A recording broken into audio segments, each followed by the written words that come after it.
So, what has the development journey been like? So, starting from that idea to now, having a core team of 6 people working on it. How did you get here? Oh wow, there. I don't know how much time you got because that's. I don't know if I have enough time to talk about all of those things. But it's about as good as anything. At the end of the day, there's lots of peaks and lots of valleys. It is absolutely a roller coaster trying to build a business, especially in the creative space.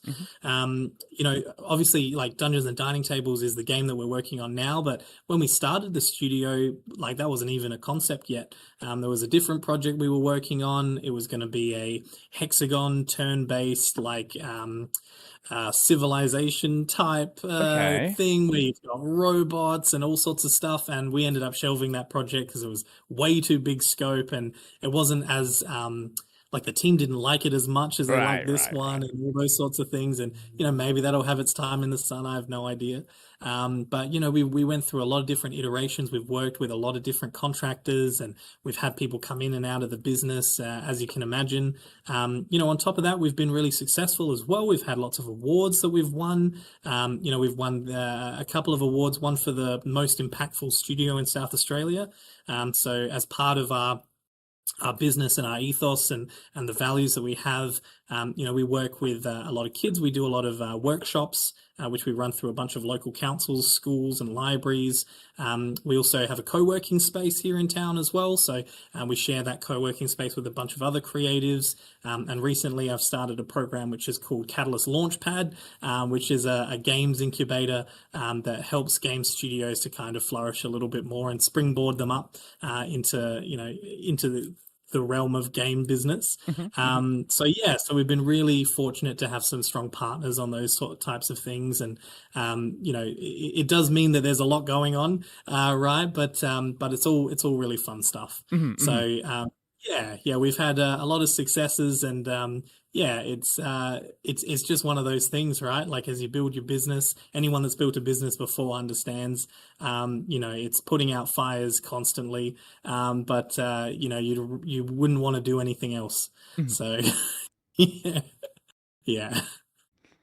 No, all that sounds that the what? Jesus Christ. Some days I just can't speak.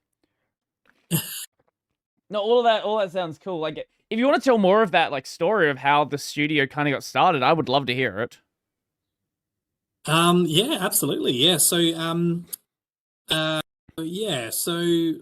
the studio started a couple years ago. So effectively 3 years ago as of today. Today's Mm. the birthday of the studio, which is really crazy. Um, and it started because a couple years before that, so yesterday, in 2020, I lost my granddad.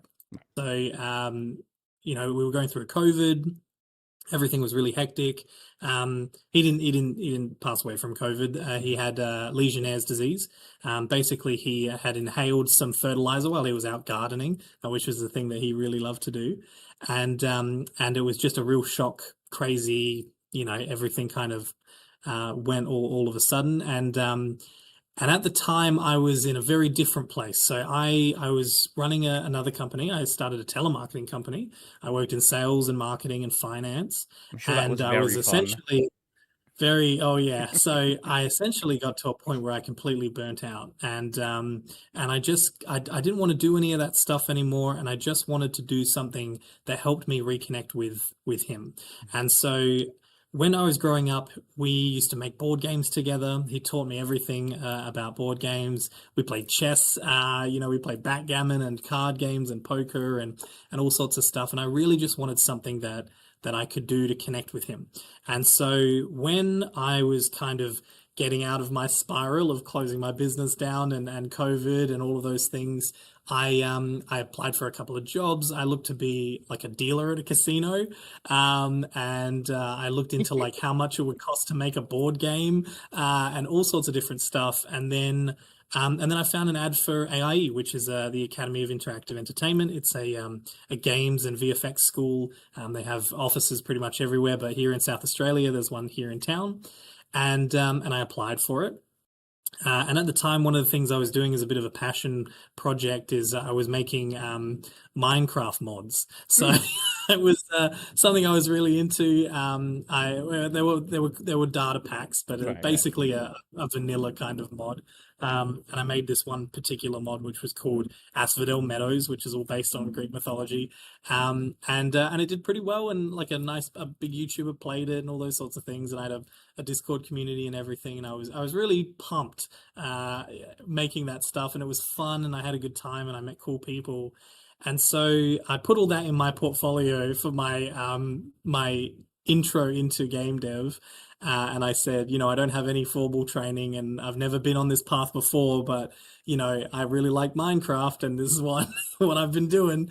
And they basically said, yeah, that's good enough. Join the course. So I joined the course, and I met some amazing people there. Most of them are like in my studio. Have worked with us, and then yeah, I went through the design pipeline there, and I learned everything about game design and the psychology of games and the history of games and all those sorts of things. And I really just pushed myself to immerse myself in video games. Mhm, And so I had always known that I was going to start a business. I love starting businesses. I like working for myself.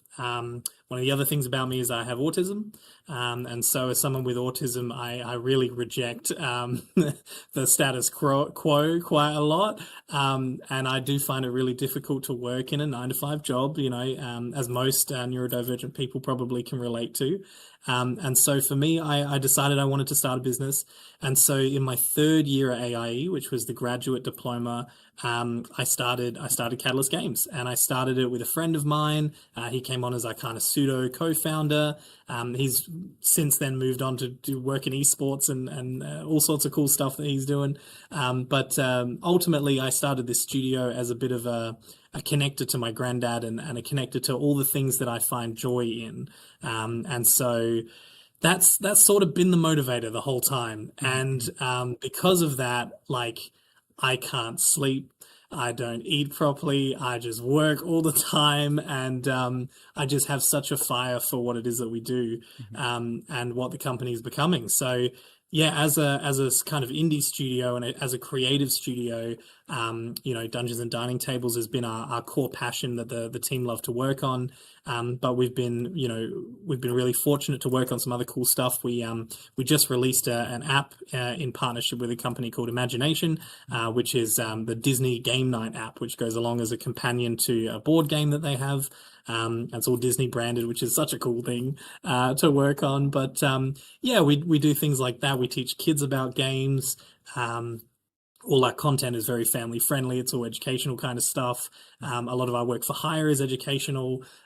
So yeah, like all of it kind of comes back to that same value set and that same thing that we've been doing for a long time. So I know that's probably a really long-winded answer as to why, how it all started and why we're all here. But I can't think of anything better to do.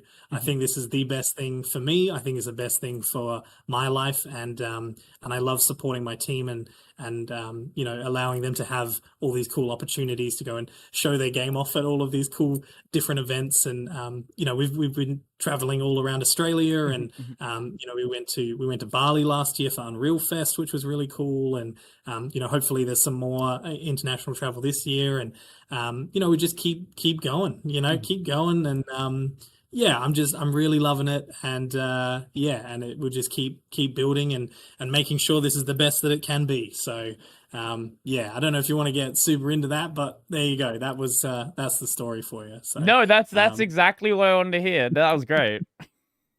oh, good.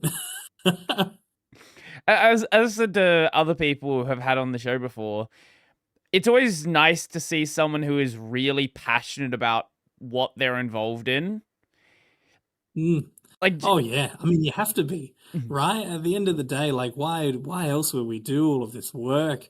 Especially like for free, and like living on noodles and all that sort of stuff. There are parts of this that are really really tough, and I think mhm, if you're not passionate about it, there's so many other things you can do and not be passionate about, and probably have a better time. mhm, So yeah, it definitely is a labor of love.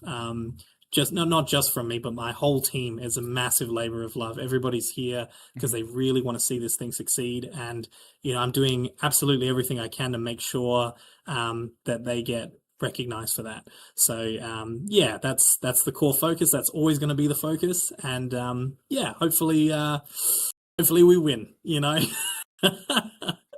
Well, with the game being at 9,000 wish list before Steam Next Fest, like you're already off to a really good start. Obviously, those aren't all gonna convert into sales. That's never how. But like having that as a baseline already, that already indicates that there is interest in the game. Now having a Absolutely, demo it's out for the very game for like a wider audience, it's only you'll see what's going to happen next month, I guess.